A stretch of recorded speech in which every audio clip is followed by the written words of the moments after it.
Today I want to share with you the first steak you should make when you get a brand new Traeger smoker grill and you're eager to dive into the world of smoking food. So, good choice to get a smoker grill. Let's start with this mouth-watering recipe for smoked New York strip steak that'll make you feel like a seasoned pitmaster in no time.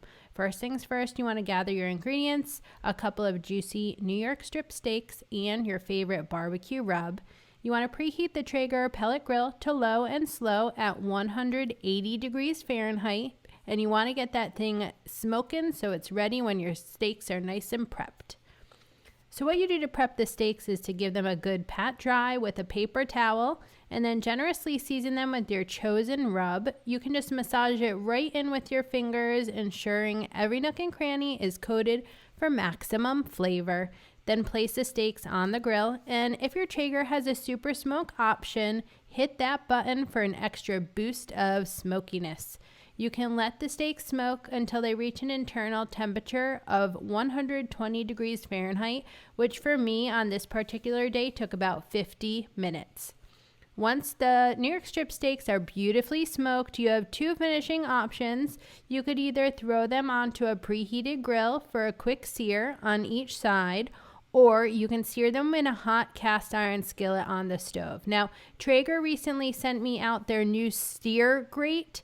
It's a special piece of equipment that you can put on your smoker grill, and in another video soon, I'll do a demo on that so you can see what it's like to sear on the searing plate that Traeger offers. But for this particular demo, I wanted to show you just searing it in a cast iron skillet on the stove. So you do that until the outside is brown to your liking. And don't forget to add some butter and smashed garlic to the skillet to make the flavor even come out some more. So let the steaks rest a bit before you slice them up, and voila, you've just created your restaurant-worthy smoked New York strip steak right in your own backyard. I'm so happy for you. I have so many other barbecue recipes for you to enjoy. Make sure to hit up SipBiteGo and follow and subscribe for more yummy barbecue recipes. Cheers!